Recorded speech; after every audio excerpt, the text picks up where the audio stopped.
Then and now, we got the crown when we rock the town. Hot sound, keep us breaking ground while we chillin' lounge. 3 generations, black nerd soldiers, podcast snipers trying to pop culture. Allegedly, haters try to talk, but a pedigree in rare form.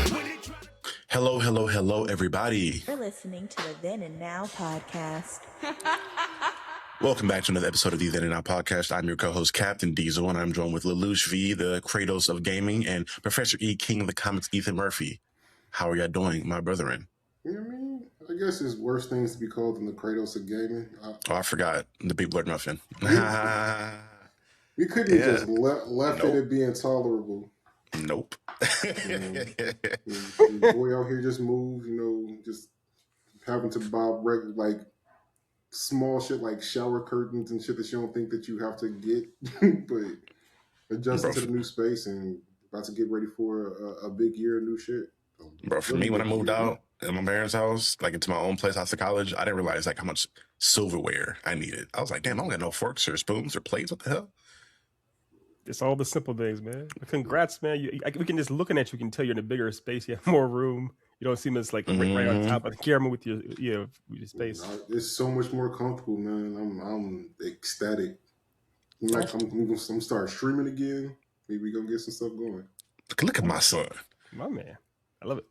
Well, y'all, we have a pretty loaded show today, but there's one conversation I want to start with. For people that are unaware, recently, myself, as well as 4 other creators, Dr. Kara Knight, Ernie the Blur Without Fear, BJ Kicks, and Wednesday Poll, we started this campaign for comics called the DC So White campaign, in which we are applying pressure to DC to produce up to 1 to 3 ongoing mainline DC comics featuring a featuring a black character with a black creative team behind it. And we were asking for that book to run at least 2 years to give it time to find an audience, like any other book they put out. Because as of now, we are over 1,000 days since DC has had a ongoing mainline black-centered story or a book in their mainline universe. They'll give you little 5 issues here and there during Black History Month, or maybe a spinoff or whatever, maybe here and there in a different universe, like Absolute Green Lantern. But for the most part, they would have not had anyone in the mainline universe. And in doing so, and looking to promote that, there's been a lot of conversational pieces from people that do not agree with us. They don't feel like this is needed.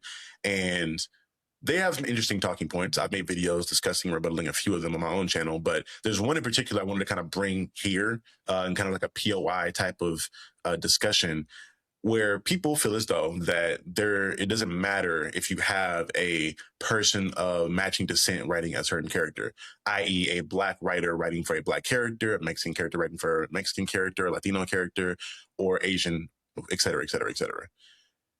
I wanted to get your perspectives as, again, other writers, as writers yourselves, what you guys feel like is this anything that you feel like is of importance? What changes, what kind of nuances are involved around the conversation, or just in the process of writing a character that is the same background that you are? Yeah, I mean, I'm honestly a bit mixed on it.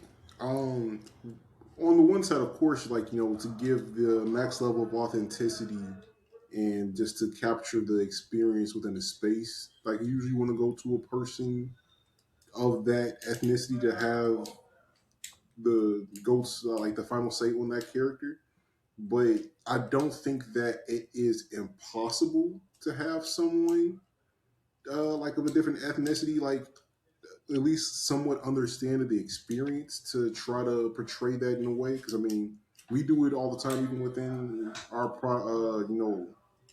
our comics that we've put out for Echelon. So I mean, I do think that you have to have at least like some type of like approval process where you're sending it to people of a certain community to like be approved, like actually review it and make it seem like it's like actually grounded in reality and not just assumed stereotypes or generalizations like being portrayed about a particular ethnicity or group. But for the most part, I mean, I think it's very viable for, like, if the main character of your story is a particular thing, I do feel like that person should be that. So, like, if the main character is black, get a black writer behind it. If your main character is Hispanic, get a Hispanic writer behind it.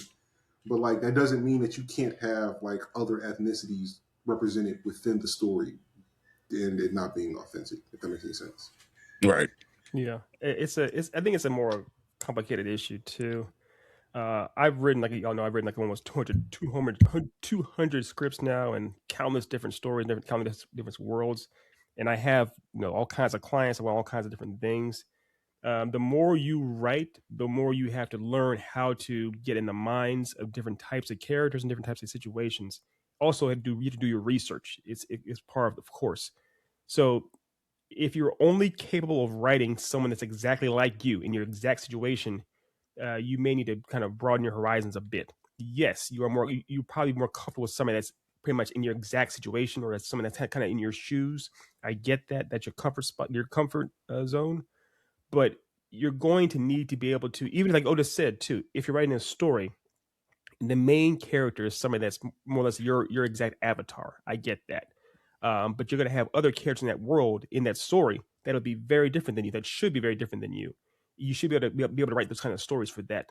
For example, Hannibal, the story of Hannibal, that the actual in Silence of the Lambs or any a Red Dragon, whatever it may be, that is a serial killer that has a very depraved mind. I guarantee you that the writers of that story, that person is not a serial killer. Being able to get in the mindset of someone that is that different than them, that's what writers do. You need to be able to do that type of thing. I do understand, though, of course, if you're writing a story that features a black woman set in the South, it's hard for a white man from the North to really understand what that's like. So it works both ways. Knowing where you're coming from and knowing what the characters are all about on a much deeper level definitely behooves you, but I don't think it's impossible, like Otis said, to be able to create a narrative with a kind of a character without being that exact kind of person.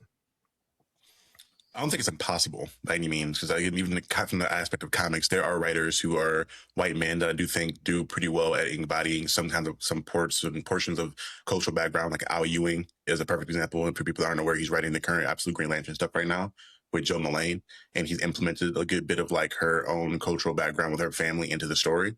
But I do think there are certain nuances that are lost with writers that aren't of those backgrounds, because there are certain familiarities that you get through osmosis or just through being around these cultures that you don't get any other way. With the aspect of, let's say, I think a perfect example, right? If we remove this from Black culture, right, and we go into, let's say, Jewish people, right? If we were talking about Marty Supreme earlier, I think there are subtle nuances in a film like that because the director and writer is a Jewish man from New York, he's going to be able to implement certain aspects of being a Jewish man in New York, even from the 60s.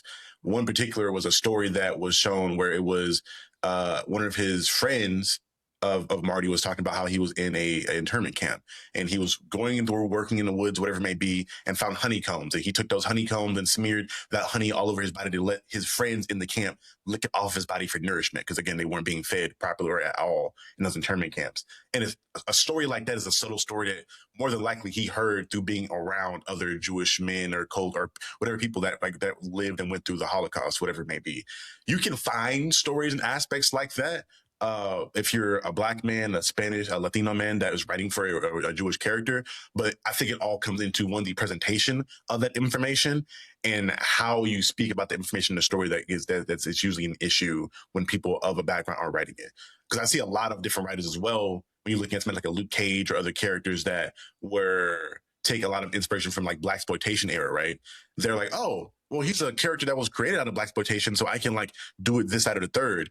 And it goes from that fine line of Blaxploitation and that genre of you trying to do something to something that's sounding very much so ignorant, for lack of a better term.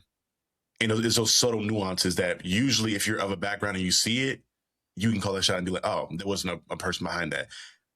Now, I will say it doesn't necessarily have to always be a Black or a writer to match the person, but I do think you need somebody on a creative team that is of that culture, rather it be the artist, the colorist, or even a co-writer or editor that can help correct you in those mistakes and those flaws you have when you're presenting it.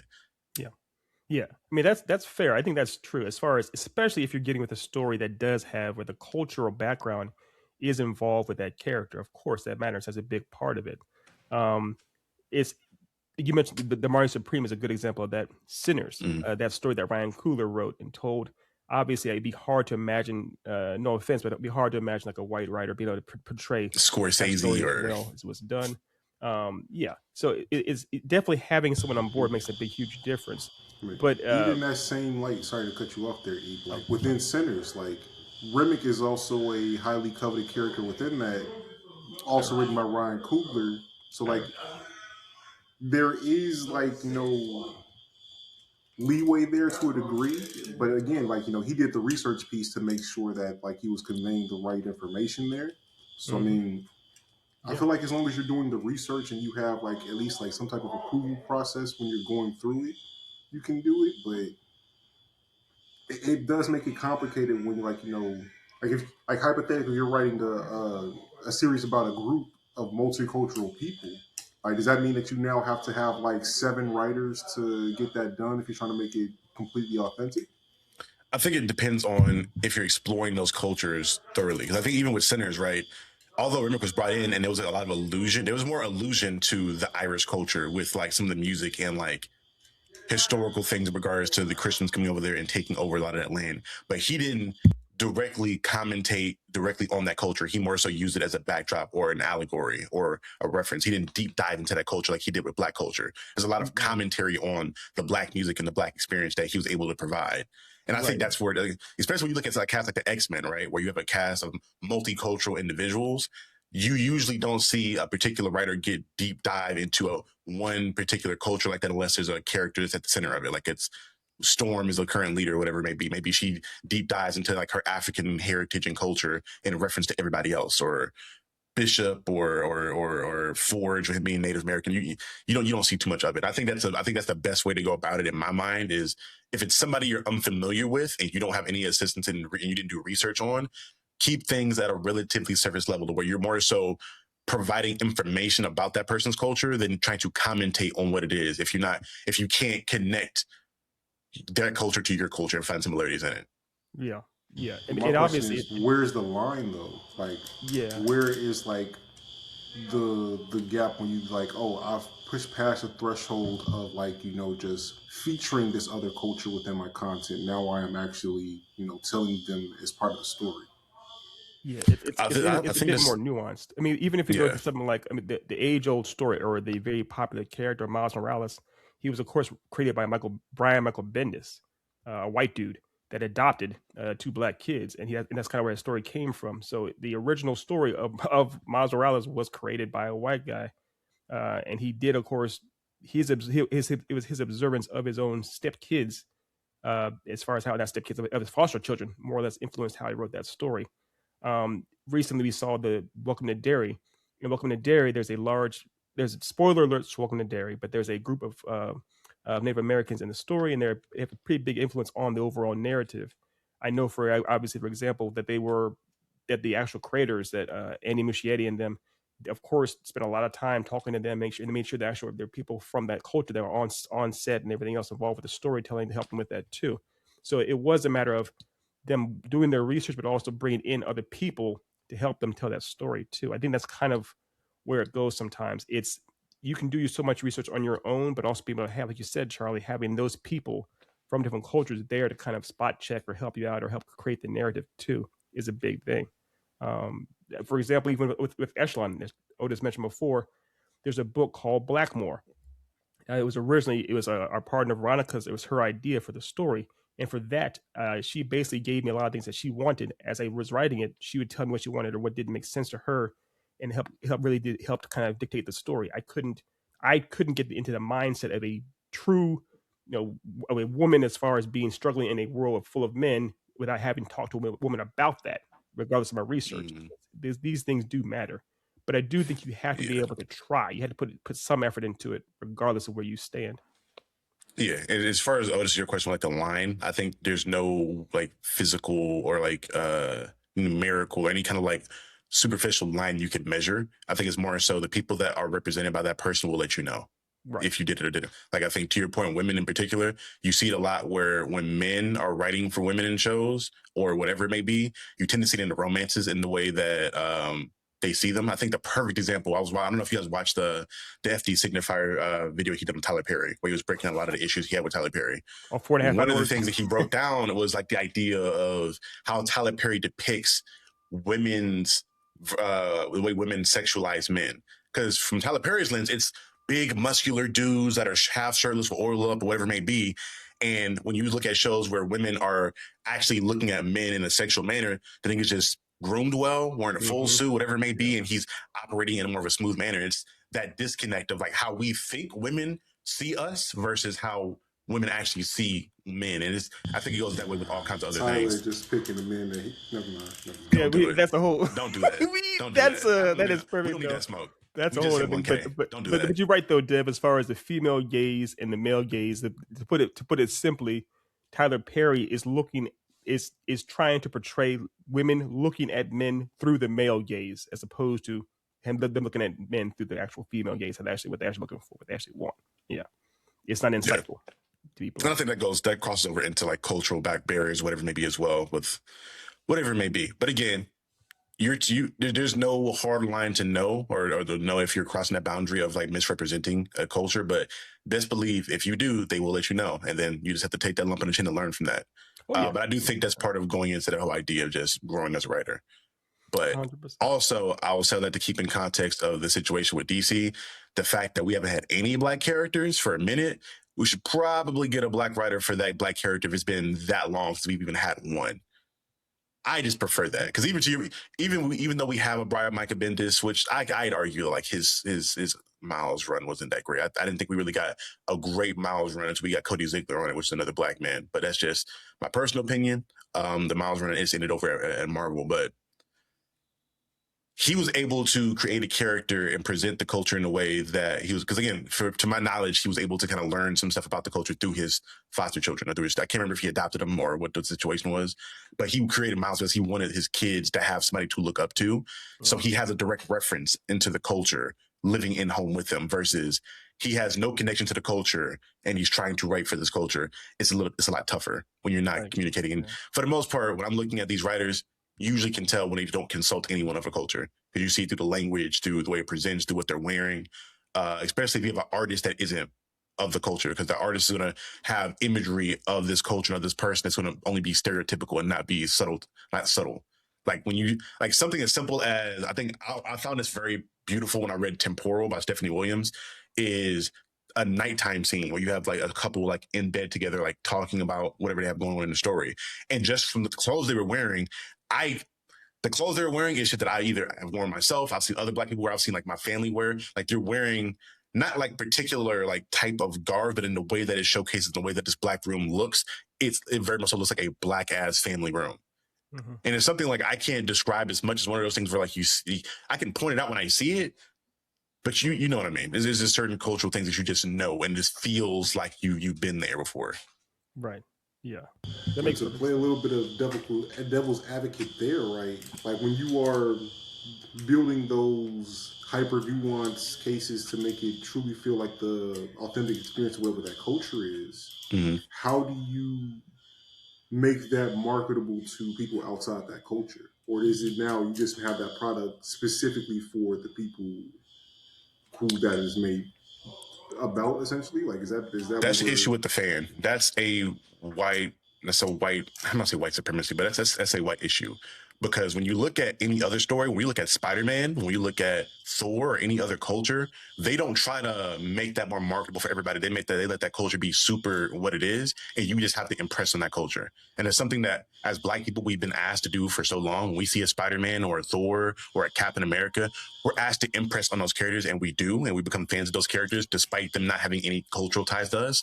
But for whatever reason, when you look at characters of Milestone Media or whatever it is when it's black, we have to try to like capitulate it down or consolidate it down into something that's palatable for other people.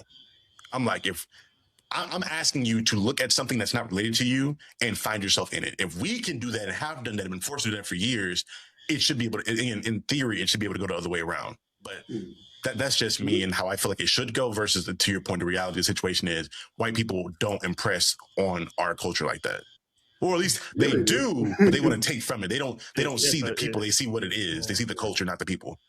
Yeah, I mean, so like, not even just tying that specifically to black people, right? Like, say if you wanted to, like, let's look at like a Miss Marvel, right? Mhm. A very like Pakistani story.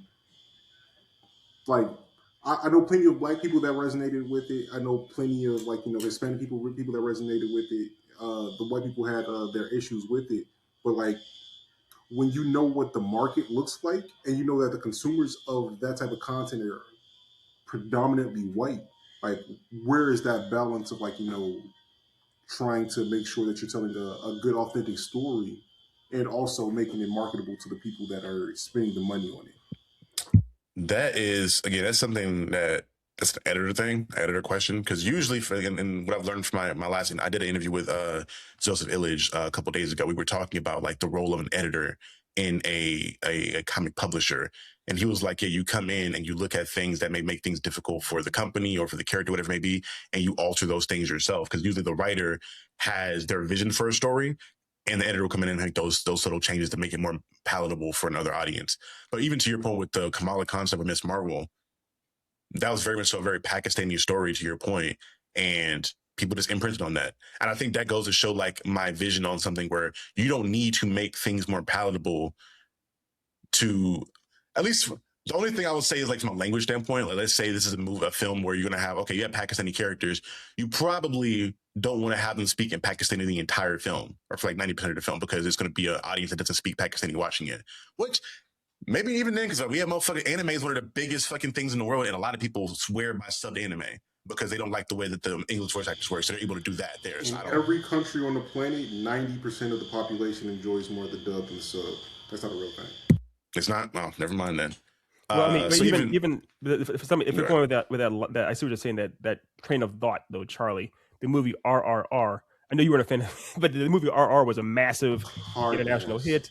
That was the most over the top Middle Eastern like film. It wasn't trying to be American. It was like here it is. Enjoy it as is. So, and also Black Panther. Black Panther is a massive example of a movie that wasn't trying to be Americanized or white or anything else. It was very much like, look, and obviously Wakanda is not real, but it was still set more based on African ideals and that kind of things too. And it was unapologetically that way, and it worked really well. It made over $1 billion. That's not just black audiences. That's a much wider scope. So I think I do think that people are willing to try to experience or appreciate other cultures, but you do need to show them. You do need to get the opportunity to see those cultures as they are, as opposed to trying to water them down to be something different. That makes sense. Because what happens is when you do water that down, now people have a perception of that culture based off of the media, which is how we ended up with black people having the stereotypes we've had through film. Like when you, even outside of black people, right? When you look at a lot of older like anime, the way they depict black people, the only interactions they had with black people were athletes, musicians, and the propaganda for America. So that's how you end up with a Mr. Popo. That's how you end up with the fucking minstrel lips and things of that nature in the 80s when you have people doing that, because that's the only imagery they're getting out of America for black people, because they're not able to be around us like that. In Japan. I can't say Mr. Popo specifically because I mean he is based off a Hindu god, but no, there are a lot of very stereotypical black characters. Even outside of Popo, was it not Ader? There was that one red ribbon general who's black that was bald headed. You remember what I'm talking about? Mm-hmm. Yeah. Oh, from Dragon Ball. Yeah, from Dragon Ball. Yeah. Similar thing. Like the nigga, it wasn't as dark as Popo, but the fucking minstrel lips and things like that. Yeah. But again, even with Japanese culture, the minstrel lips wasn't actually meant to be a derogatory thing. It was right. That's even there. But anyways, yeah.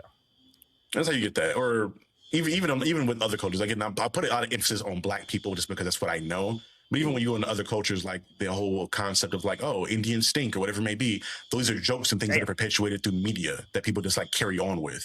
Yeah, Indian stinks. But yeah, that's all I want to kind of get into with that, because that's a talking point that I've seen a lot of people rebuttal with, like, oh, you don't need it because such and such wrote a good story. He was white. I'm like, yes, I'm not saying he can't write a good story, but those are subtle nuances there that you can have in there. And I do think there needs to be a fine balance. For me, the bigger issue is I want people of different cultures, different races, different genders to have the opportunity to tell different types of stories, to tell their stories through their lens. That's the thing I want to have happen more. I think there's so many capable writers out there and creators, artists, that don't get a chance to actually kind of make their art or to have their art celebrated or seen. It's kind of, you keep getting the same kind of creators telling the same type of stories. And that's kind of all we and like you said, Charlie, that's kind of all we're expecting now, and that's a problem. I want more voices out there doing more things. Period. And the last thing I'll say, even with the black writing thing, there are still many different variations and types of black writing you'll get within the black culture. Because again, we're not a monolith. So you're going to have even like going back to Sinners again with the whole Mary concept, right? There's even like very unique experiences within the black culture of somebody like Mary, who is very white presenting, but still ingratiated in the black community. She has a very unique perspective and experience to any other black person that ever lives. So you even have little stories like that you can present and have conversations around. Now, do there always need to be somebody that looks like Mary who's white presenting to tell that story? No, but it definitely helps because that's a very unique perspective that's going to be incredibly difficult to just like research on. Yes, 100%, 100%, yeah, 100%. And Which I believe those any other closing stories deserve to be told, man. That's the point. We should have everyone has the right to tell their story as they see fit. Gotcha. Okay, moving on to the next topic, the horny stuff. I'm just gonna start with playing this clip because this is something that Ethan wanted us to discuss. So I'm not even gonna set it up. I'm just gonna get directly into it after this clip, and I'll let Ethan talk about what the talking point after the clip goes on. Sorry, but I'm not on the menu.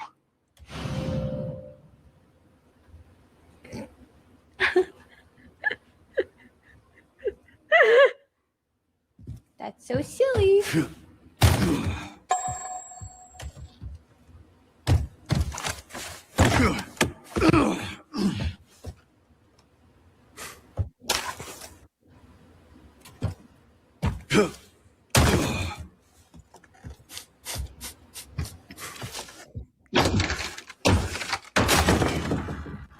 Bro. Oh my lord. Can I close it and open it again? That's literally perfect for me. Yay!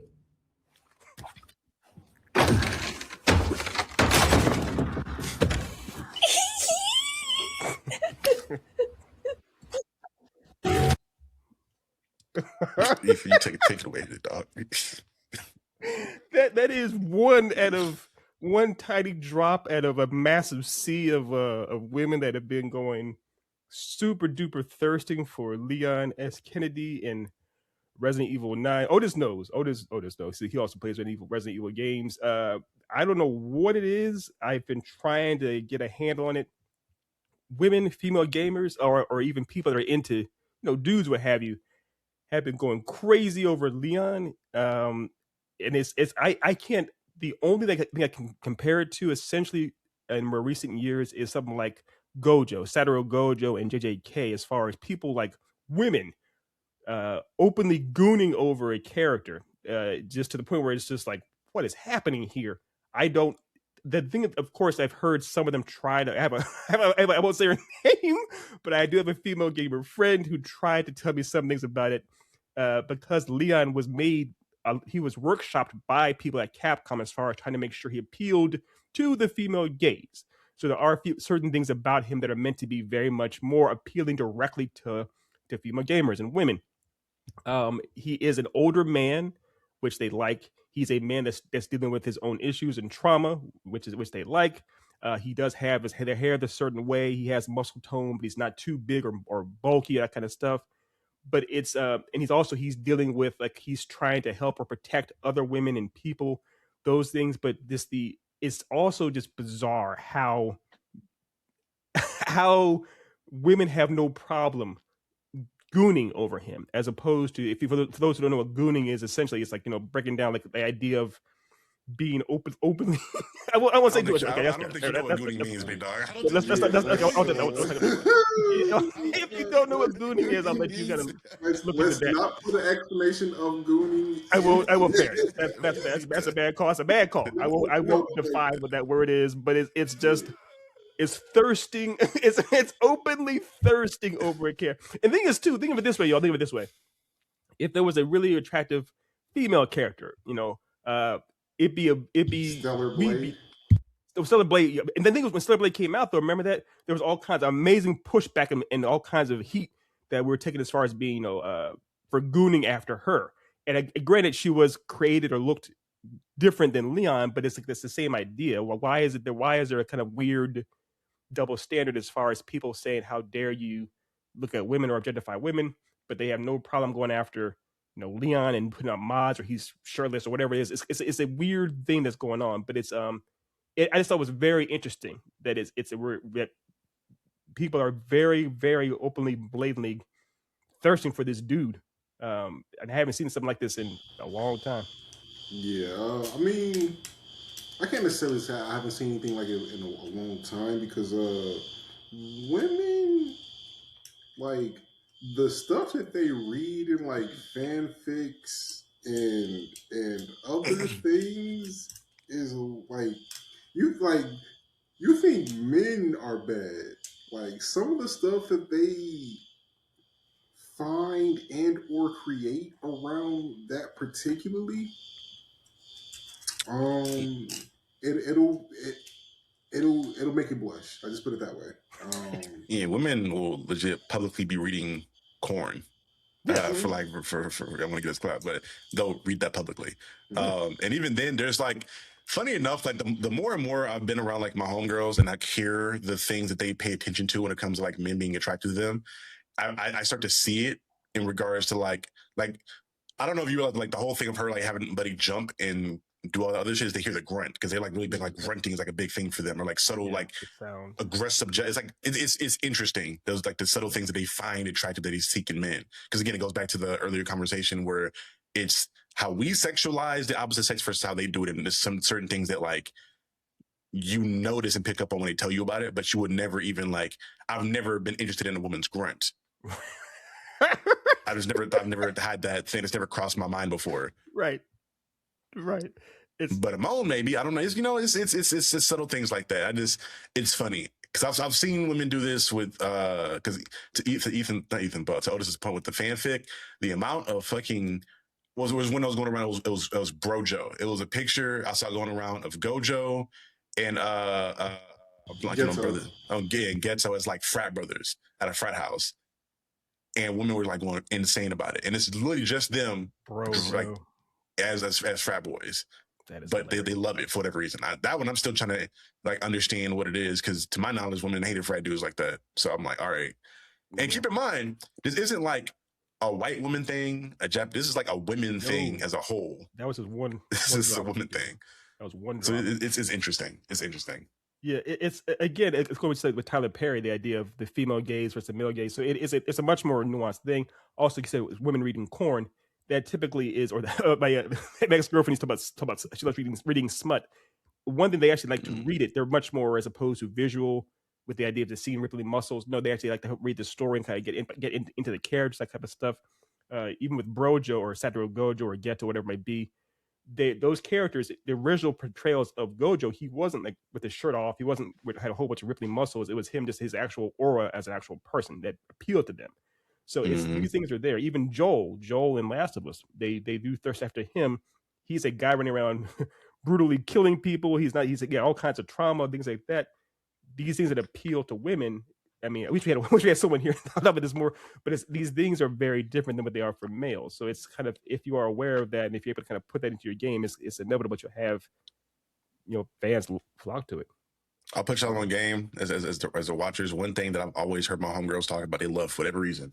I don't understand why, but they're like, when you're driving in the car and you're getting ready to back up or do anything, the hand behind their seat, behind their headrest, drives them fucking crazy for whatever reason. Like just putting your arm behind their headrest when you're reversing out somewhere, you're backing up out of something.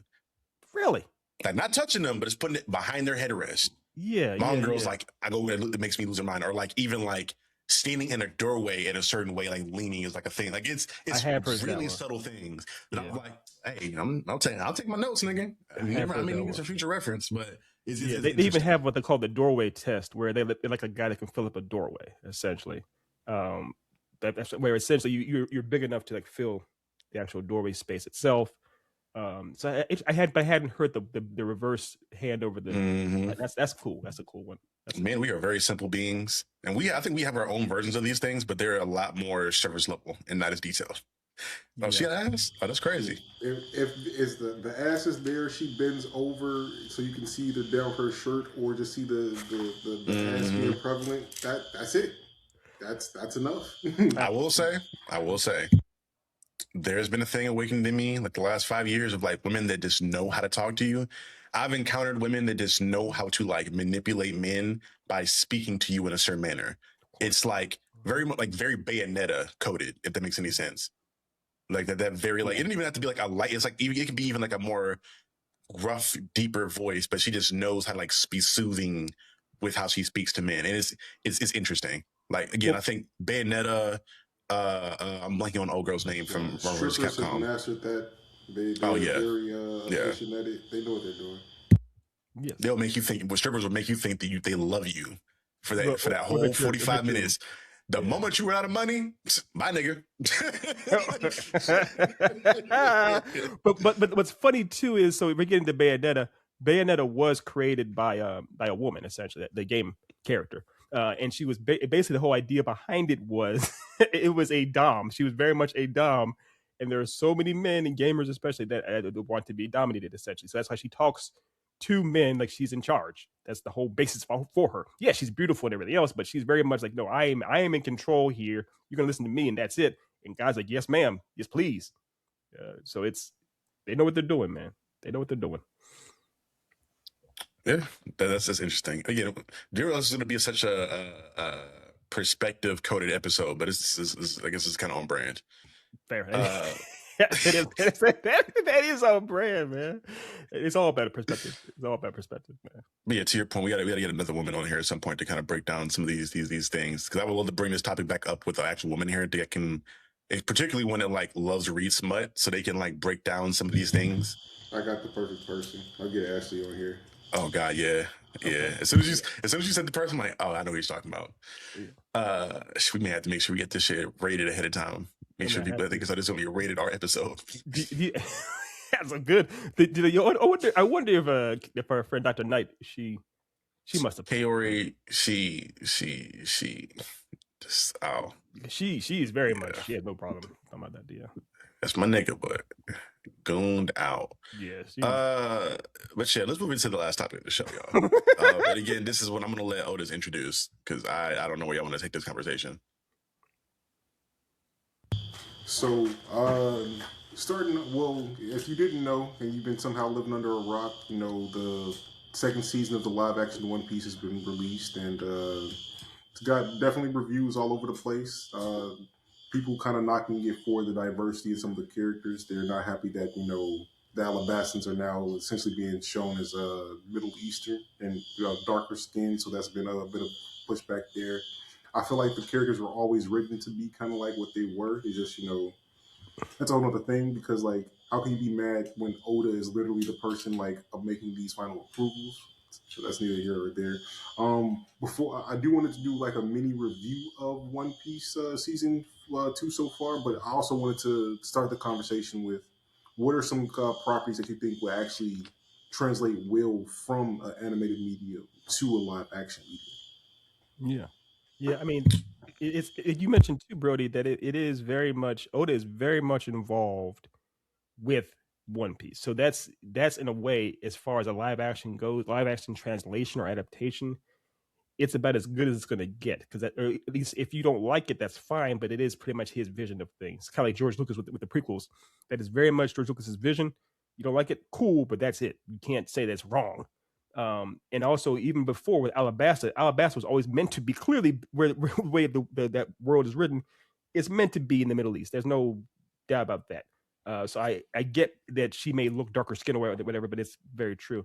To answer your question, though, as far as series or books or whatever it is that's been adapted to a live action that have done it, portrayed it well. One that I actually thought was done pretty well, I saw recently was Golden Kamuy. I'm sure I pronounced it incorrectly, but because it's not the mech ninja shit. No. Dude, that's Ninja Kamuy. I was like, what? No. Golden Kamuy. I will show you an example of it, but it's basically it's set like after what war is it set after? I know you don't know Otis, but I think it's World War II. I'm almost certain. Is it WW2? Okay, But the idea is it's very much they don't have over the top powers. They have any powers. It's just people, soldiers essentially, trying to find gold. And the way they're trying to find this gold is by having there's these several prisoners that have part of a map tattooed on their body, and it's like a wild manhunt to get these guys. So because it's a more like somewhat more grounded type of story, the adaptation can play with that, and it works pretty well. I thought that was a pretty well done. That was done pretty well. Sweet Home, for those who've seen or heard of Sweet Home is pretty good too. It's a First it's season, a more specifically first season. Do not watch fair enough. But it was a more it's still pretty violent and everything like this original series, but it's still well adapted. I personally didn't have too much of a problem with the Avatar: Last Airbender series, the live action series. It's not great, but it's trying. I'll give it that. It's hard to. It's such a good show. It's hard to really capture it. It's like I can tell they're trying, so I'll give it that. Yeah, I think they tried pretty solidly on it. I think they captured the essence of the Fire Nation pretty well. Yeah. Everything else, miss. It's hard. So it's again significantly better than M. Night Shyamalan. That guy. I told y'all even several times. I was mad. Furious. I was upset. I asked for a refund and they said you can't give refunds. We told you before that. They said we told you before you saw the movie. We don't give refunds. I said this movie anymore. So, but yeah. For me, so this to the point of the representation and people having issues with it. Again, that goes back into kind of what I talked about before with the impression thing. Like I don't think, and I honestly, because I'm not even just gonna put this on white people. I do think black people, we have also an issue with this sometimes too, where we don't want to impress on other things as well. I think it's a person thing where if it's something you don't empathize with, then it's kind of like, okay, I'm kind of off of that, or I'm not really focused on it too much. In regards to that, where I'm just like, all right, if to your point, if Oda is signing off on the depiction of these characters, that's probably what he envisioned originally, more so. They just either couldn't have that come off in the way that it did because of what it was at the time, or because they just weren't actual people, whatever it may be. Because if I remember correctly, because I watched like 200 episodes. I think I may have gotten to Alabasta at one point. Weren't they wearing like head wraps mostly? Yeah. So like, it's something subtle that you would get there. Again, I didn't see the influence initially, but if I were to see the actual shows I haven't watched, I already know I don't fuck One Piece like that. I'll get around to it at some point, but I can see that. To your question in regards to adaptations, the two I would have, one being, well, three actually. One being Black Lagoon. I think that would do well, just mostly to the fact that it's more so based in like gung fu and just a lot of action stuff for the most part. It's not a lot of supernatural aspects in it. I think that would translate well. The only issue you would have there is like some of them characters that look kind of like wild and making them look like they exist in real life. Because I do think that's some difficulty you have with certain anime adaptations where like a character will have like crazy hair that looks good in animation because it's stylized, but like finding a wig to make that shit look good is going to be kind of tough when you go into actual live action. Yeah. The next one would be Michiko and Hachi, or Ex Hachi, however you pronounce it. I can't remember the actual pronunciation of it. But it's another one where, again, a heart-wrenching story that we can see. Again, we've seen stories like that in something like that. The Last of Us or like God of War, where it's that parent-child dynamic or big sister, little sister dynamic kind of going there on this adventure. And lastly, one that you guys will probably all love is Monster. I think Monster would make a fucking amazing live-action adaptation, especially if it being like based in horror and you find the right writer. Like if you, again, like Mike Flanagan, Ari Aster, people like that just do a good job of that atmospheric horror and kind of playing around with those characters like that. Could you imagine if there was an A24 version of Monster? A24 Monster series would be phenomenal. That'd be great. Like, oh my god, that just makes so much sense. Going back to Black Lagoon, I like the story wise is grounded enough to do it, but like getting characters like Roberta and Revy right on screen, you have to have like the right cast. Like they have to be. It's possible. I feel like I've seen characters like a Roberta though in media when you're looking at like, if you look like, I'm not, when I say the Terminator, I don't mean like Arnold Schwarzenegger, but like characters of that type of like someone who's a literal like Terminator where they're physically imposing. Well, even I feel like even earlier, Moto wasn't really physically imposing because she had the nun outfit on. It was more so just like the lack of emotion and how she killed people. Granted, when you get to like the second appearance of her, where she's like fucking in a more military garb, when she's like jacked and like ripped and shit, She's you could be all, more physically imposing. But yeah, she's I feel like you have horrible. characters like that. Honestly, I think the hardest people to do for that series would be the twins. That'd probably be the hardest one, because you either need to find people that look like kids or find actual kids that can fucking be demented. Bro. Yeah. leave that particular story I out would- of there. You don't. probably wouldn't You be best don't. for kids. No. But Oh yeah, and you know what? I forgot. Yeah, I forgot about that part of it. yeah, I'm more so thinking about them being murdered. Oh, you can easily just write that out though, or just cut that part out. Like they can be murdered twins and not be involved in that manner. In my mind, I feel like that's not hard to like the cut out of that story. No, I mean, I think the biggest, like you're right though, Roberta is, because Roberta's the one that's in the nun outfit. That's the biggest. Roberta and Revy's like battle and everything, their rivalry. That's the biggest thing to do. And obviously, like you said, with Gun Fu going on now with John Wick, that type of stuff. Because basically what they're doing, what Roberta's doing, because she doesn't talk a whole bunch. Essentially, she's more or less aura farming the whole time, what she's able to do. If you catch an actor that can do that, that can portray themselves, like even Zendaya, for example, if you see her oftentimes, she oozes that kind of charm. I'm not saying cast her, but No, I'm I saying can see her acting the role. I don't know if like she missed the physicality aspect of it. Like No, she I wouldn't beef the cast her fuck to up. do that. Low But I mean, key, as far as an actor that Zendaya has a is kind of Revy. aura, that charm to them. Zendaya is Revy. I would watch. That you know what She she could could do do that. She Revy. could do it. But it's comedy, again, I Revy's think- such a foul mouth, over the top, like Have you seen Challengers? tomboy. Yeah, I've seen Challengers. Of course, seen Challenges. Challenges, she's not a tomboy in Challenges though. What's the show on HBO with Euphoria? Euphoria. Euphoria. Yeah. Yeah, she can play that character Yeah, She easily. has the range She to do can it do about it. anything. I'm not questioning that. So she could do it. It's Revy is such a wild character though, man. You just Wild character. the particular audience would fucking Yeah. lose their shit with the black woman playing Revy though. No, well, part of it too. Let's be honest. Talking about gooning, Revy's meant to be a more buxom woman that's very scantily clad the entire time. The entire show is about big titty, scary women that you don't want that smoke from, but you definitely want in your bedroom. That's the show. That's the Mhm. whole It's basis. Battle Lincoln, nigga. I ain't gonna hold you. Battle Lincoln can get it. Battle No. Lincoln can get it. Yeah. Oh man, Yeah. I didn't like wrestling. I don't even like white women like that. But that wrestling woman, I like her. I like her attitude. You got moxie. You got moxie. You actually, you know what? You know what would be easiest? What's the fucking what's her name? The wrestler that you know her name. Rhea Charlie. Ripley. Yeah. Rhea Ripley is Roberta. Rhea Would be Ripley. fucking. If she could act, if she fits the I don't know if she physical can act, fucking bro. prototype. But I think for Roberta, you don't necessarily have to act. You just have No. to stand there and look cool, and she's really good at that already. Just And give she her has right stunt the coordinator. facial expressions too, like the aura farming. Yeah, Yeah, that's She yeah. can do it. Rhea Ripley is the most natural choice, I think. But that's yeah. She could lean out a little bit because I think she is like a bigger frame, but she could lean out a little bit for that role easily though. yeah. She's like 5. I'm not sure. She may be close to 6 feet. I mean, she's quite 6 feet. No.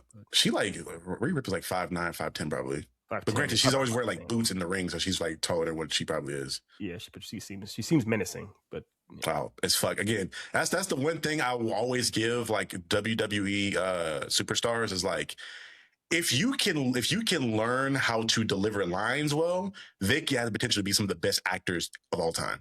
Because you have people that know how to improv on the spot, people that are masters of their facial expressions and delivery in regards to like physicality, and they just have aura. All you need is line delivery. So we've seen it with Batista, we've seen it with John. Every that I can think of right now, off the top of my head. the, The there's- Rock, sort of. I mean, He's got better He too. He's learned. gotten a lot better over the years. you learn, and yeah, I mean, the mic skills obviously are a bigger thing. And even Roddy Piper, who's in one of my favorite movies of all time, They Live with Keith David. So they can learn. They can make it happen. Ric Flair, the Golden Boy, Ric Flair. I mean, yeah, Nature Boy, Ric Flair. So yeah, it can definitely happen. Mhm. I definitely need to see because apparently Seth Rollins was supposed to be in the Falcon movie. Apparently, Oh, he but was. they he had filmed it and everything, but they ended up like cutting his lines out, and they pretty much just replaced him with Giancarlo like mid because he was on. They have photos of him on set like, Oh. filming for it. He talked would have about it. actually been better in He's- that role. He clearly honestly. he clearly has that kind of presence. Even watching him in WWE, he's a good actor. He can perform Yeah. very, very well. He's acting. His wife Becky Lynch is also acting. And I think the only other actor that I've seen act as a wrestler that did pretty solid was Mercedes Moné, but she was Sasha Banks in the WWE, but she's Mercedes Moné, I think, in AEW. right now. And she was in The Mandalorian, playing one of the Mandalorians, and did pretty well, in my personal opinion. Yeah, she was good. She wasn't a star, but she was still good. She was still good. Yeah. Again, I think as time goes on, there's a lot more of a avenue of how they can learn to act. Because I feel like back in the day, it was like, hey, just read these words, just act. That's how you got John Cena in The Marine, or like Kane in that. What was that one shitty horror movie Kane was in? Something You See Me, or I See No Evil, or something of the sort, where he was like he was a serial killer. Yeah, gang. But it's typecasting. So we're doing the same thing. But if you're doing the typecasting, you're not trying to let them have any range. I get it. Even now with Street Fighter, the Street Fighter movie that's coming out, you have Cody Rhodes in there, and you have Roman Reigns. Roman Reigns is playing Akuma, which is basically kind of just an aura-forming menace that doesn't talk. And you have Cody Rhodes playing Guile, who is meant to be, an over-the-top American white boy soldier. Cody Rhodes can do that too. So that's how it is. I get it. At the beginning, you're having them just pretty much stay in their lane, but giving them a chance to do a bit more later on, that's fine. Why not? I think at the end of the day, this all comes down to the type of film it's going to be. If you're going to be an over-the-top, goofy movie, no pun intended, then yes, like get them in there, because they don't have to worry about being dramatic or whatever. Maybe they can be the true essence of what they are. Like The Rock is, again, the prime example. When you look at any of the Fast and the Furious movies, he has some moments where they try to have him be dramatic, but for the most part, the nigga just doing over-the-top, like Power Ranger shit. Yeah. But for The Rock specifically, I feel like he almost got worse over time, because like some of his earlier movies, like Walking Tall, still good movies. Actually. Like they're actually good movies, and he's good in them. But then like you look at like Black Adam, and it's like, why did this happen? I don't think it's an issue of his acting getting worse. I think it's an issue of the movies he's picking getting worse. Like I think earlier on, he had to be more conservative and pick ones that he felt like would be guaranteed hits because of he was starting out, versus when his hype got to the fucking level it got. Like with Black Adam, if I remember correctly, he had a lot of influence on the writing for Black Adam, because he was working on that script for like 10 years. All the Fast and the Furious movies, he's picking those because those are like the probably easier to film more than likely, as far as like the acting wise, and are guaranteed money makers. Like you're going to make that money, that guaranteed at this point. Because you're playing on like your aura versus you acting well. Like I'm pretty sure the Smashing Machine movie, I'm pretty sure it was amazing in that fucking film. But that's what he said though. Is the performance he's most proud of in his life is the Smashing Machine, which made the least amount of money. It's very much that. Yeah, it's the idea where his brand has become something very much like he typically plays now. Almost the exact same type of character. It's not even like a character. It's more like The Rock himself on screen, basically. Back earlier in his career, like with The Rundown, or even like with Fast and Furious 5, his first debut, he's the bad guy. Even the comedy shit that he did with Kevin Hart, Central Intelligence or whatever the show's called. Yeah, where he's once you build out a brand as any kind of like public person, people are gonna. I had a video I put up on social media like a day or two ago talking about that, where as a creative, people are going to put you in a box because they want to come for you for that specific thing. Yeah. And when you try to tear outside of that box, you have to really, really, really hit it out the park for them to see you in any other facet. So for The Rock, a lot of people see him as the big muscly action nigga. They don't want to see him do a drama like that, unless he coincidentally is in a drama with a bunch of other actors people want to see to give him that credit for it. Yeah. I mean, he was in Get Shorty. I'm not Get Shorty. What was the second one? The one, it was I know, yeah. He has an afro and the tight pants. It's a gay, yeah. No, Get Shorty was the first one. Then the other one was after that. I can't remember what it's called. But yeah, I think he did well in that. I think I like him in Pain and Gain too. Pain and Gain was when he's very, very different portrayal. Even though he's portraying a real life person, he's very, very different performance.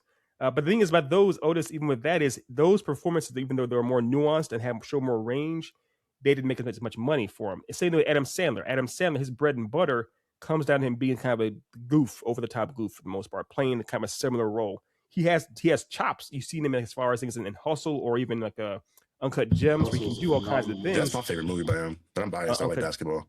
Hustle. But I mean, but the thing about it is they know where their money comes from. So sometimes they will pretty much say, "Look, I have to do this type of role because it's where I can get paid." I get it. It is what it is. I mean, these performers these days are a brand, and they got to kind of stay in their zone, stay in their lane. It's tough, man. Yeah, but going for me. Well, I'll name a couple of decent live actions that do exist, because there are some decent ones. I like the Japanese Death Note, not the Netflix, we gotta make sure if we clip this, make sure you say the whole clip. Don't cut them off, or you said like the live With action. that, there is so much potential in that. And I think when I say potential, it's all in Ryuk. It's all this Willem Dafoe Ryuk. I'm like, if you could just take that, redo everything else, that would probably be an amazing fucking movie. Yeah. That was the one thing they did right. And Was Willem Dafoe. don't have a Ferris wheel start floating and stuff. Like it was just breaking all they the just rules went of to a Death different Note. genre of show. They did so much wrong. But no, the Japanese Death Note, I honestly would argue ended better than the anime itself did. Oh wait, real quick. So spoilers. Does it end with L in light, or does it go to get into? Okay, fair enough. Yeah, nigga, this has been out for how long now? I don't give a fuck about spoilers for this anything that's been out for like almost 10 years plus now.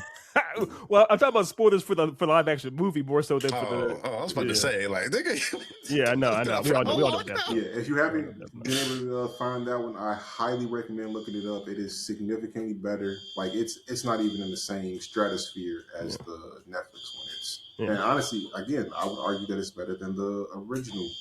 Yeah.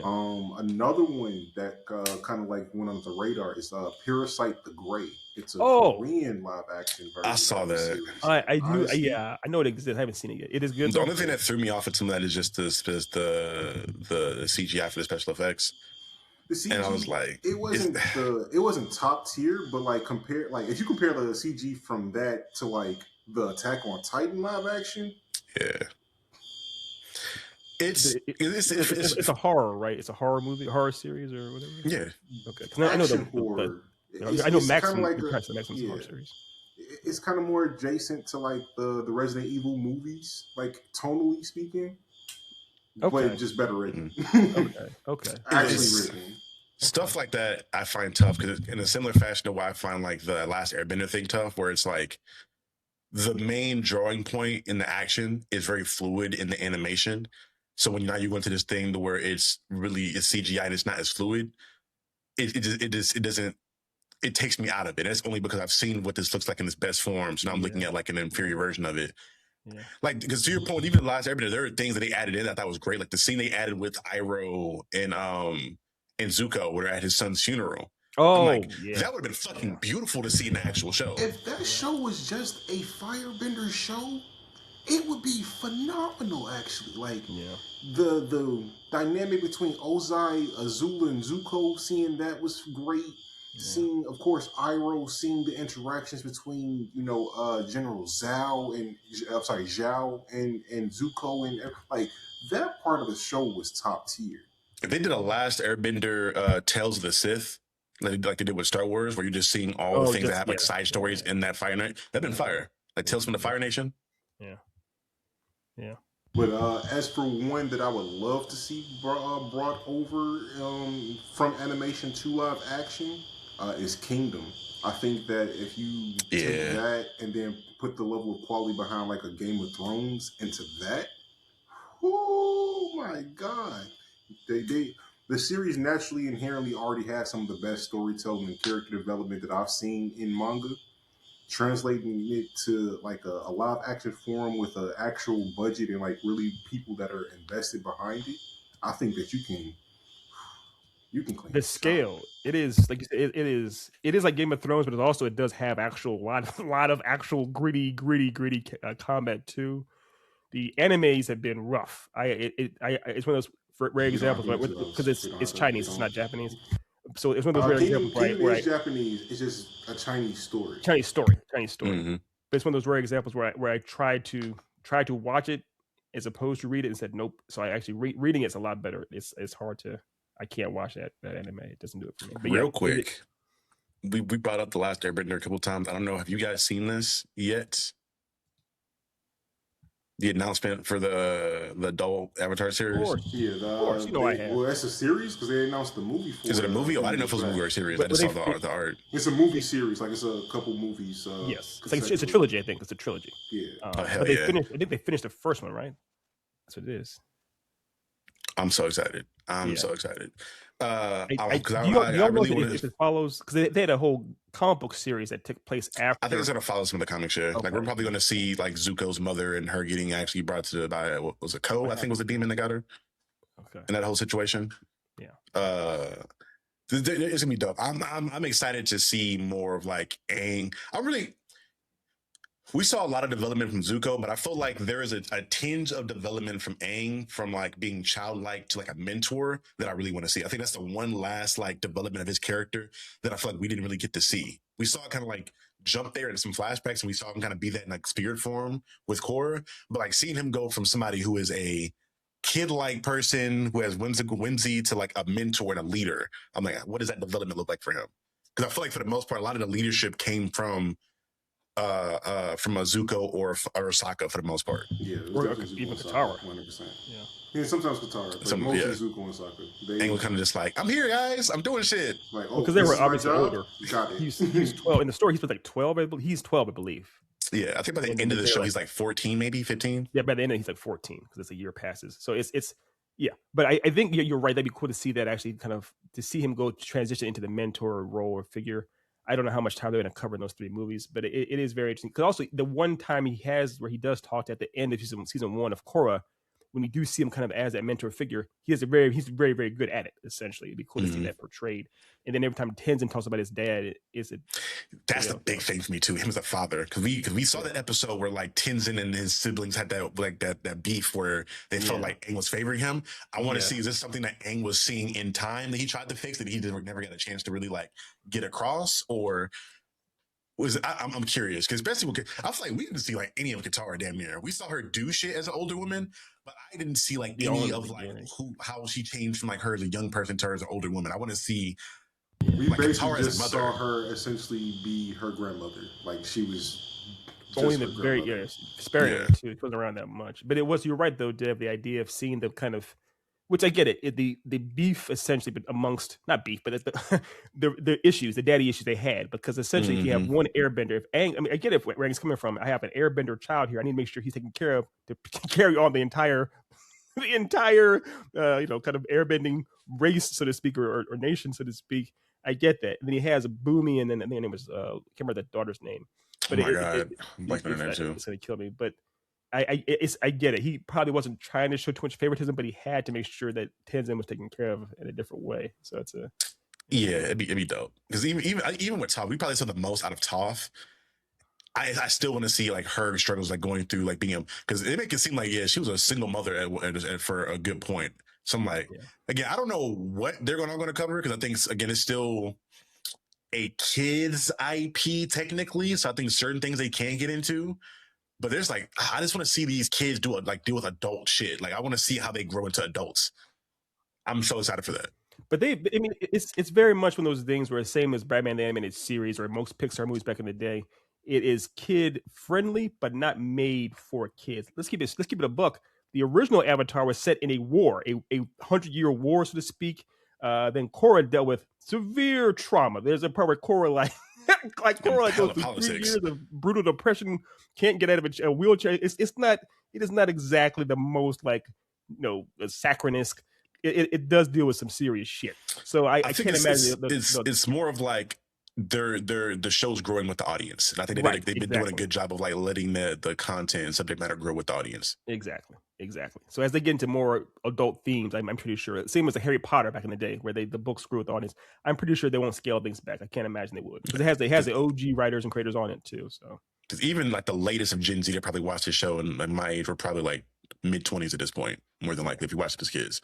Yeah, because I've yet to meet a single person who actually has seen Avatar that doesn't like it. That's the one thing I haven't seen. If they watched it, they do like it. Yeah, man, that's just brother. That's interesting. I'm excited. I'm really glad this is like one of the few shows where a lot of the stupid conversations that you get from like the right wing or other people just haven't really played the show too much when there's a representation, whatever it may be, because this is very much so a show that is like culturally expansive, rather it be like the religion doctrines that you see in it to the different ethnic background. Like we have whole fucking natives and white people. I think the only people we ever really seen are like definitive black people for the most part, to my knowledge. Like we've seen like natives and maybe people that could be more of a Hindu or Muslim descent. But that's a different conversation, I guess, to have at a different point. But sure, I'm excited. Mm-hmm. Excited. Mm-hmm. Yeah. Yeah, because I think for that live action show, because they're Inuits they're dealing with as far as from the north and Mhm. everything. I believe they actually cast Inuits for that too. So Mm-hmm. yeah. But yeah, But, any other talking points you want to bring up before you ready to close out? Yeah, just going to the second season of One Piece for a Oh, right. bit. Yeah. Well, one thing I definitely like this season is very diverse in the cast. Like, there's a lot of every ethnicity and almost every type of demographic group to be represented there. Like, everything from, Middle Eastern, they got black people in there. They have a trans guy in there in Mr. 3. Like, I mean, there's a lot going on there. And honestly, I've appreciated it from that aspect.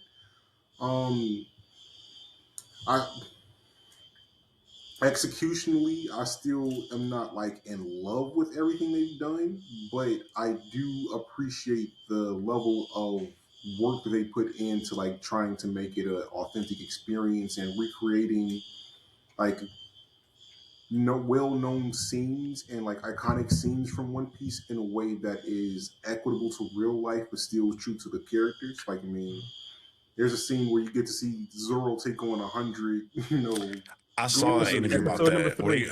I saw the Episode interview number where the 3. actor was talking about it. He's like, "Yeah, that was a literal 100 people, and it took us like 6 hours to choreograph all that stuff." Because he was like, Only "The 6 fingers hours? don't count." Because it's his literally standpoint- half the episode is him fighting.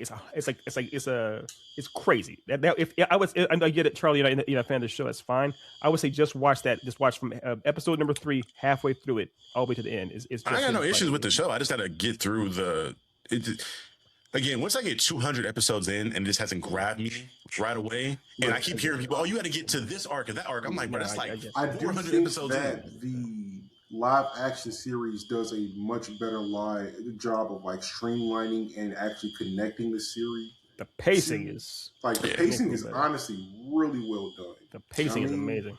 I need like a One Piece Kai, like they would Dragon Ball. Yeah, that's what this is. Consolidated. Okay, that's for sure what this is. But they're also doing that with the animated too. They're redoing the animated series too, like Kai. They are. But I think the animation still holds up pretty well for what it is. It's just the story. I'm just like, it's a lot of story. It gets like really, really.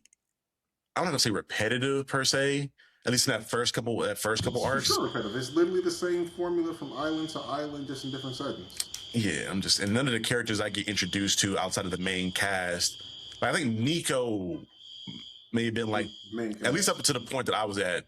Nico Robin's probably like the biggest, unique, cool character that got introduced that wasn't already on the main roster of like the Strides. I mean, spoiler, I guess, but yeah, she's enjoying the I've gotten that far. Anyway, for a while. Yeah, it's because then even when she kind of joins, he leaves for a while, and I hope the whole. I just finished Skypiea. Like, some of the best storytelling within all of One Piece was like her officially like getting into the crew and staying. So I'm looking forward to that. Because also he fights Lucci. He has to fight Rob Lucci to get her. What's that? That whole. That's CP9. That is the best arc. Like, from Water 7 to the War of the Best is some of the best storytelling I've seen in animation, period. It just takes like years to get there, essentially. But no, like decades. It's like decades. Yeah. But for me, I love what you said there too. I agree. But for me, the best actual arc, my favorite arc in all of anime, actually is the Wano arc. We're just dealing with the idea of seeing, because it has the best animation, but also you see the characters themselves where they're pretty much approaching their peak, but being pushed in a way that's extremely daunting. Where you see the character, spoiler alert, you see Luffy literally die twice, basically trying to fight somebody, and he has to come back from the dead to beat him. It's almost reminiscent of like watching Goku go Super Saiyan for the first time against like Frieza. But it's it definitely is one of those things. A little bit like an ass pull to me, though. I cannot lie about that. No, that's fine. I agree. But I get what you're saying. It's a classic show, man. Charlie. It's a lot. I can't. One Piece is one of those shows where I would never try to tell somebody, "Hey, man, watch One Piece." It's literally almost 1,200 episodes. Like, nah, ain't gonna happen. That ain't gonna happen. If they're, I'm gonna get there again. I just finished Skypiea. After I finished Skypiea, I'm like, all right, I'll take a break and come back to this at a certain point. You can stop and just watch live action, bro. It'll save you a lot of stress. It's super streamlined, and it actually incorporates things that Oda didn't connect early on, and it's just so much more cohesive of a narrative through that. It is corny, so you got to be prepared for that. It's camp. It's camp. It's There's pure we camp. gotta talk about this at a certain point. There are certain things about classic shonen that like people need to expect. Like, because I think there's a lot of it that gets in storytelling as a whole. Because to your point about the ass pull, I can't think of any classic shonen, let alone shonen at all, that don't have an ass pull. It's like a staple of a shonen at this point. Some bullshit ability or transformation or inherited thing that they just get when they're at the most critical, where they just like unlock it. I think that has to do with that whole idea of like your inner strength, like coming out of you as a person. It's that whole underdog story type of situation that most stories, Western or Eastern, kind of have in the storytelling. I mean, my favorite protagonist of the big three of Ichigo is Captain Asspool, so I can't be too mad at it. But I think this aura farm's the best, bro. Yeah, I mean, the whole like the show itself, the character designs, the level of aura farming that they do collectively, high tier. I have to talk about that. At some point, we're going to talk about, I think, out of the big three, that's probably the best aura farming show of all time. I ain't going to hold you.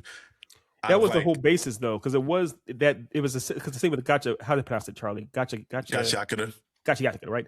The whole idea is a very young person making a series, and it's very plugged into what the fashion's all about at the era. Yeah, so that's why it is that it's designed for that way, as opposed to even the characters that weren't trying to be that way.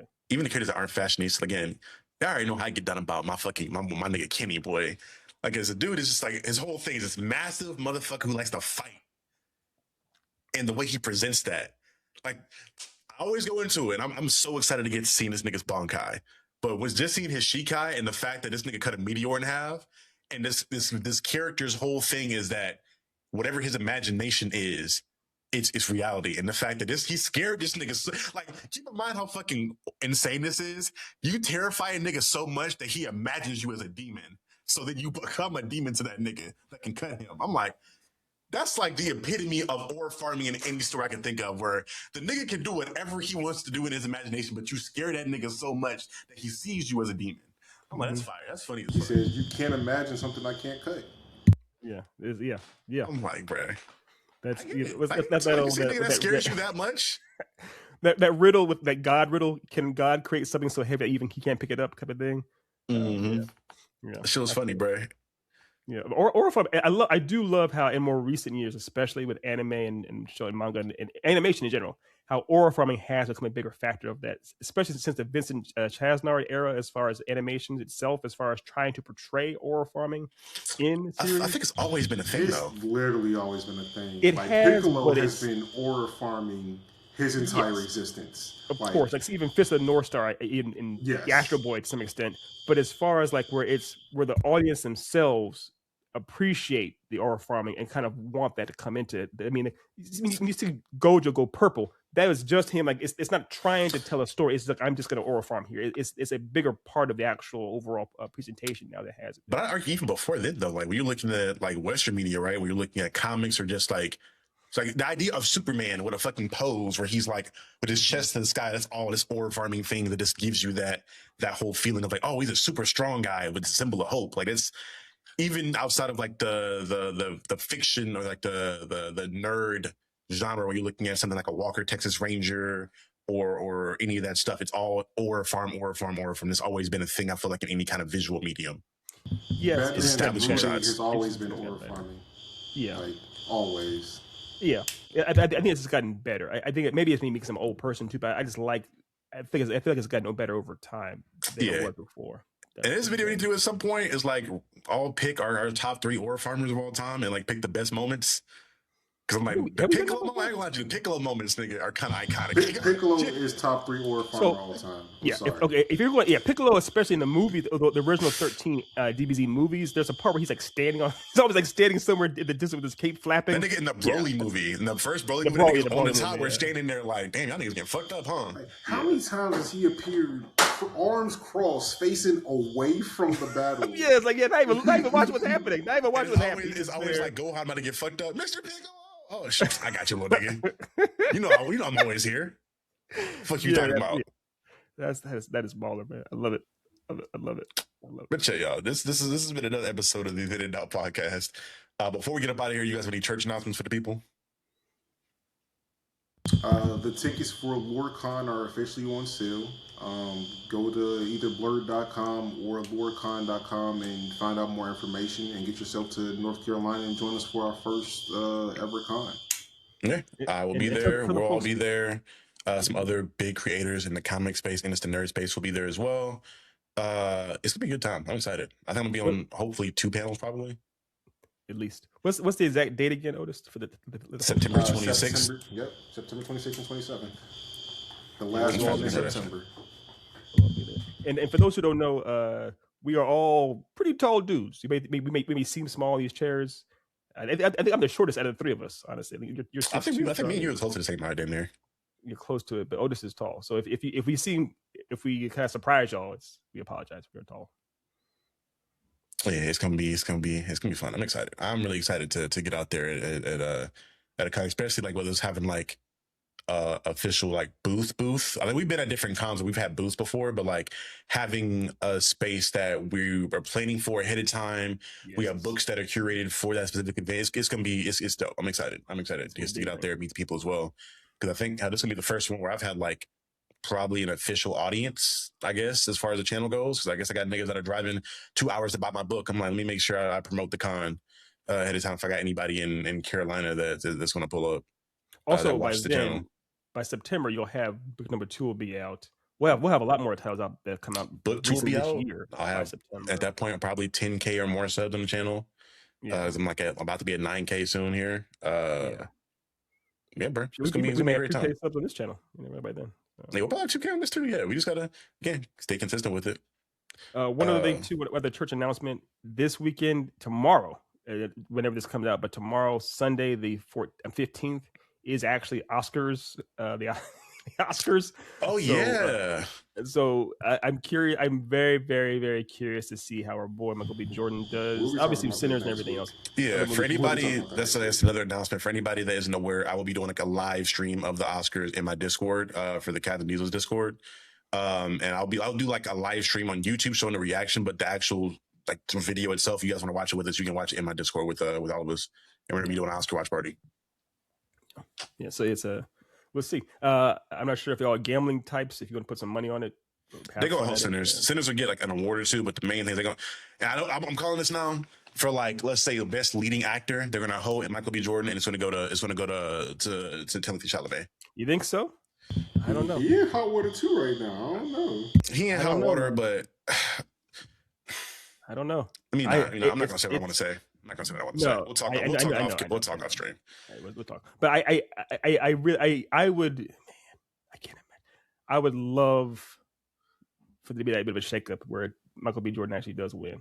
But the Sinners will get like best supporting actor, probably like Miles Canton. They'll probably give best score to Goran, or what was his fucking composer's name? I'm blanking on his name. Yeah, because he's like German or something. So it's got like a Van something. It'll go to him. They'll get best music score, but like all the big hitter awards, it's either going to go to fucking Marty Supreme. It'll go to Frankenstein probably. The Guillermo del Toro's Frankenstein. They're gonna pull some shit out their ass. They're gonna pull some shit. Who do you think get the best picture? Who doesn't get best picture then? They gonna get that. I'm trying to think. It should go to Sinners, but they may get that shit to Marty Supreme. Marty Supreme. And it's sad because it's sad because I love that movie and it was one of my top 5 from last year, but it's not better than Sinners. But motherfuckers, because of what's been going on recently, you have everybody just like super hating on one or the other. And I'm like, both of these movies are good movies. Sinners is just better. I don't know what to tell you. Yeah, it's fine. It They're may go phenomenal movies. They're amazing fucking movies. But Sinners is just better. Yeah. At least for me. Yeah. I mean, there are both. I haven't seen Marty Supreme, but if I heard they're both good movies. I know that we got one battle after another. We got Begonia, but Hamnet. Hamnet's one of those movies where probably that's kind of so absurdly overrated. Which one? One battle after another. Yeah, overrated. The more I sit with that movie, the less because I enjoyed it a lot on the first watch. Yeah. But the more and more I sit with it and like some of the depictions of things and how things are kind of set up, I'm just like, I don't know.